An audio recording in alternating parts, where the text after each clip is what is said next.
que óbvio que esse resultado do PIB nesse trimestre, né, de julho a setembro, ele mostra uma desaceleração da economia, mas ainda assim a gente está com um PIB maior do que aconteceu em 2022, e acho que até esse anúncio de 0,1 frustrou muito as forças de mercado, porque a maioria dizia que seria PIB negativo, né, então eu acho que mostra que tem um esforço muito grande, né, do governo para que a gente possa fazer a economia girar. A gente teve queda aí na agropecuária, né, na agricultura, que já era esperado, porque cresceu muito nos trimestres anteriores, mas tivemos aumento de serviço e de consumo da família, que é bom, e um pouco de consumo de governo. Onde é que foi a queda maior? Foi em investimentos, né? Justamente investimentos, que é o componente do PIB que precisa de uma política creditícia boa, que precisa de juros baixos. Então, de novo, nós vemos aqui a perversidade da atuação do Banco Central de manter as taxas de juros na estratosfera. Isso está levando a gente a ter uma desaceleração. E isso pode comprometer a economia do ano que vem, né? Porque como nós temos que fazer investimentos, temos que ter recursos, pode comprometer. Então, eu acho que acende também um sinal de alerta para o governo. Embora o governo esteja fazendo muito esforço, eu quero falar dos programas, dos projetos, mas acende. Eu acho que o governo vai ter que focar, né, e é muito importante isso, uma coisa que seja principal para ele, que, ao meu ver, é uma meta, não a fiscal, mas a meta de crescimento econômico, a meta de desenvolvimento social, para a gente não perder emprego e não perder esse crescimento do PIB que nós conseguimos fazer esse ano, embora ele tenha um componente grande ainda da agropecuária, mais concentrados em regiões, mas eu acho que ter esse foco é fundamental para o governo, para que a gente possa, ano que vem, entregar um PIB parecido com esse, eu diria até maior. Eu acho que a gente precisa, para fazer as entregas ao povo brasileiro, ter um PIB de 4%, mais de 4%, né? Mas é importante dizer que a torcida do mercado negativa não se consolidou, né? Acho que o governo conseguiu, nesse período, Rovai e Dri, fazer muita coisa. Olha, todos os programas, todos os projetos que a gente tinha, né, nos governos anteriores foram reestruturados. Claro que alguns ainda vão demorar um pouco para ter consequência na vida das pessoas, ter resultados, principalmente quando você pega a parte de investimento, né? Então, Minha Casa Minha Vida, questão de rodovias, construções, isso ainda demora um pouco para as pessoas sentirem. Mas tem outros que já foram sentidos e que, no meu ver, foram muito importantes para a gente ter o resultado da economia desse ano. Primeiro, o aumento real do salário mínimo foi fundamental, porque isso tem um impacto na vida do povo, principalmente dos aposentados, que são milhões de pessoas, e que ganham de 1 a 2 salários mínimos no máximo. Então, quando você dá um aumento real do salário mínimo, você tem impacto na economia, você faz um multiplicador econômico, o consumo melhora, isso está sendo mostrado agora, nesse trimestre aí, último de avaliação do PIB. A questão do Bolsa Família reestruturado, além de manter os R$ 600, o governo acoplou mais 150 para crianças até 6 anos e mais R$ 50 para adolescentes. Então, isso também teve um efeito, né, no consumo das famílias. A desoneração da tabela do imposto de renda, que a gente chama de reajuste, estava em 1 salário, quem não pagava imposto de renda, o governo subiu para 2 salários. Também aumenta a renda, também é importante.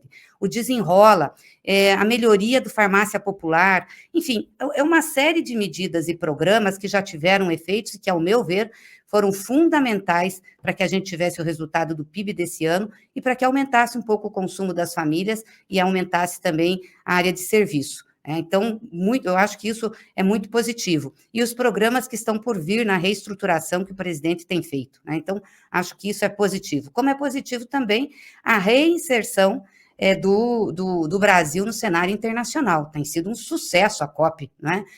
O posicionamento do Brasil, do presidente, dos ministros, enfim, eu acho que o Brasil ganhou muito com isso e ganhou muito também nas viagens que o presidente fez. E fez viagens para trazer gente que invista aqui, que é o que a gente precisa. Nós precisamos de investidores, gente que acredite no Brasil. Então, cada vez que o presidente vai fazer uma viagem, ele abre muitas portas para os negócios brasileiros. Aquela que ele fez à China foi fenomenal, principalmente para o agronegócio brasileiro. Muitas plantas lá foram abertas para fazer exportação. Então, isso é muito importante também. Acho que o Brasil sai de ser um pária internacional e passa a ser um agente ativo na política internacional, né? Um jogador forte na política internacional. Agora, eu acho que nós temos que enfrentar um problema aqui, que é a disputa política, porque a nossa oposição, que é a extrema-direita, o bolsonarismo, não está suplantado, muito pelo contrário, né? Nós vencemos o Bolsonaro, a gente conseguiu tirá-lo da presidência da República numa das eleições mais difíceis das nossas vidas, muito dura, mas o bolsonarismo está aí, continua atuante, Exatamente isso. Hã? Eu ia perguntar exatamente isso, né? O Bolsonaro, a despeito de tudo isso, continua grande e as pesquisas de popularidade nos últimos meses, aí, último mês, deram uma quedinha dada. Por que aconteceu isso, Gleice?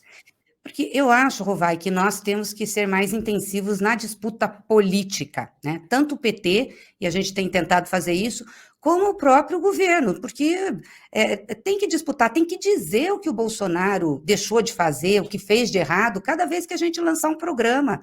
Não dá para esquecer isso, não dá simplesmente para dizer, olha, não existe isso daí, Bolsonaro, nós não existimos. Não, eles existem, estão aí fazendo a disputa política todos os dias com fake news, todos os dias agredindo o presidente, todos os dias agredindo o governo, e a gente precisa fazer esse enfrentamento, não dá para ficar quieto, não, tem que fazer, tem que dizer quem eles são. Essa gente faz mal ao Brasil, faz mal ao povo brasileiro, eles têm que ser punidos pelo que eles cometeram. Gostei agora, teve mais uma decisão do Supremo que não aceitou um recurso do Bolsonaro, estou vendo que o Supremo vai para cima também nessa questão das fake news com eles. Então, a gente precisa fazer esse enfrentamento, né?